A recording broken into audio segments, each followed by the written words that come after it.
Okay, so I think we can all agree that Pirates was the best team on that pitch. I think we can all agree that they played the better football. I think we can all agree that Pirates had that game in their hands. But the one thing that we need to agree on is that this is CAF football. And CAF football doesn't care how beautiful you play. CAF football doesn't care how many chances you almost get. They don't care how many passes you complete. It doesn't care about any of those things. Because CAF football is all about winning. No one owes you a fair game. No one owes you a game where they'll play football with you. No one owes you any of that, and they just need to win. And sadly, this is another stark reminder that South African teams play what we deem to be the best football. But it's subjective, because objectively, the teams from that side go through no matter what. Now, let's get into the game. I think this was a very interesting game because from the starting lineup that Pirates brought in, bringing in Apolis, bringing in Bule, bringing in Tito, bringing in Muremi, Sibelebele's there. You could tell that the coach was going for a very attacking approach. You could tell that he was going immediately for heads. He wanted to go out and get the goals and move on, which is what you'd expect to do when you're 3-0 down. The only problem is, again, it comes down to the thing we speak about our players. All of those players on that pitch are end-of-the-line players. They are players that tap in the final ball, that take the final shot. And if you don't have anybody willing to play that ball, willing to help them out, willing to be unselfish at times inside the box, you're going to find that they're going to be running all over the place. They're going to be taking ill-timed bad shots. They're going to be doing those type of things, but it will look really exciting. This is where a Makgopa becomes such an important player, because you need somebody who's willing to lay the ball off, who's willing to pass the ball, right? Especially when you're playing versus a team that is in a low block. We're going to speak about Lupopo because I don't think they're that good, but they're playing in a low block, they're sitting back. They're basically daring you to come at them.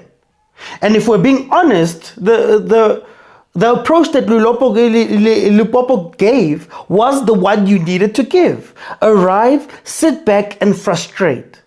And what was funny about Pirates was that although they started the first 10 to 15 minutes on fire, they were really giving and going. They were creating the little spaces. They were taking advantage of Lupopo's spaced out defense. They didn't have a structure really to that defense. And they were looking great.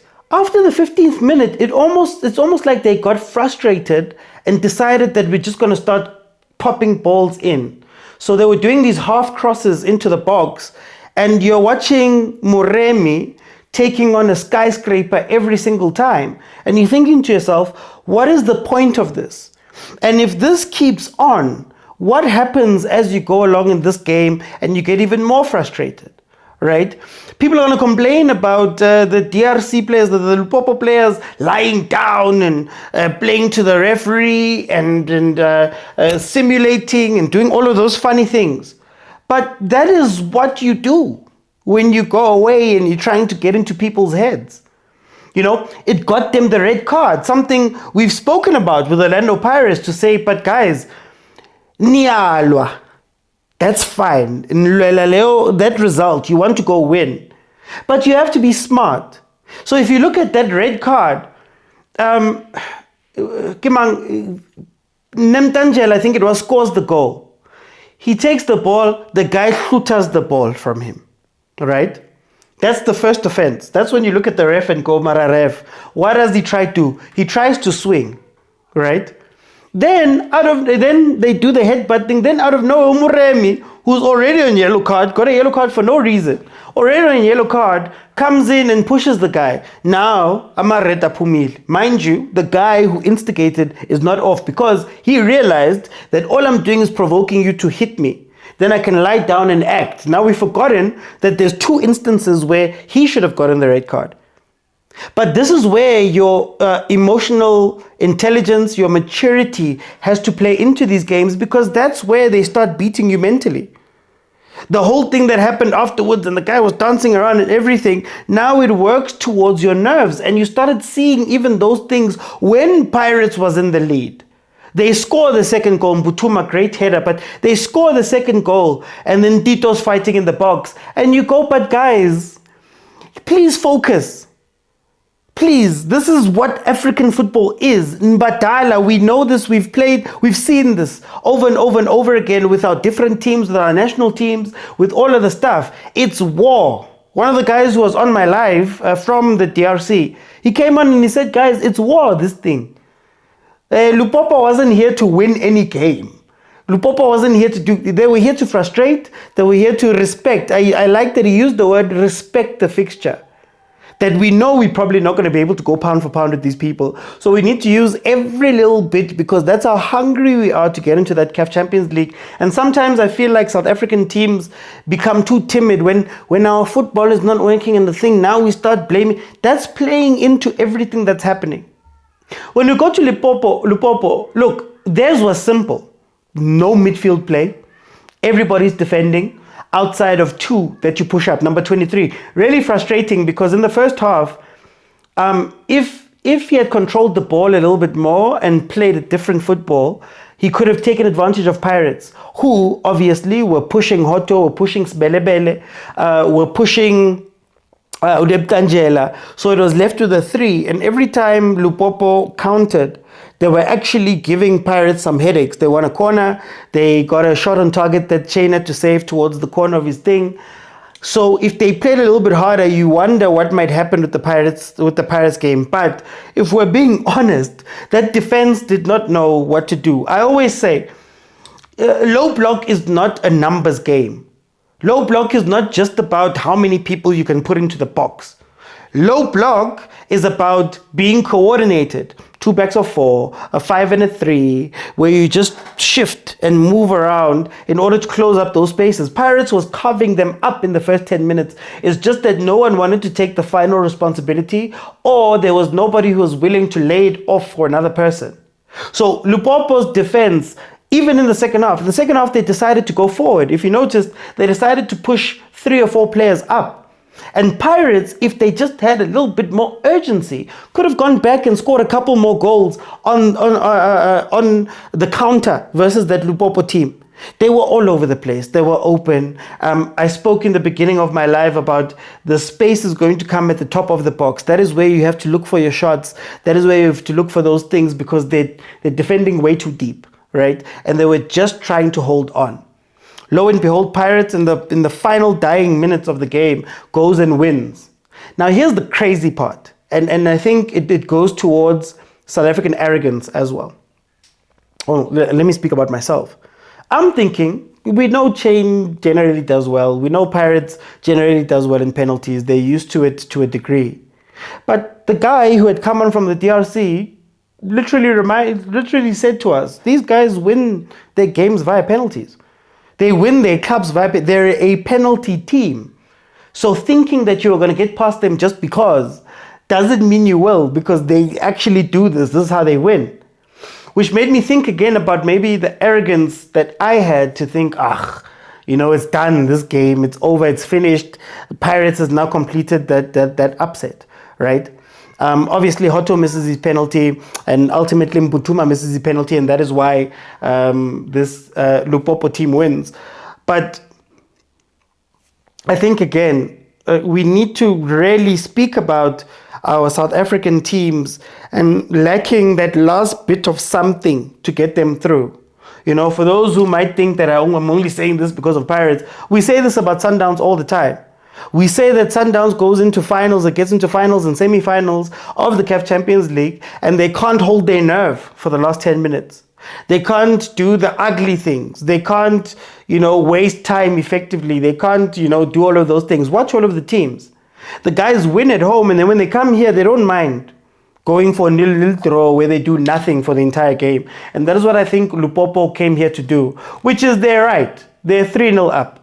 The sad part about this game is the context that it feels as though Pirates, the fear of Pirates with Jose leaving was that the new coach might have to go through some of the mistakes that Jose made. And I think this was one of the games where OUADDOU made a couple of key mistakes for me, right? Leaving out Evidence Mahopa for me was a big mistake.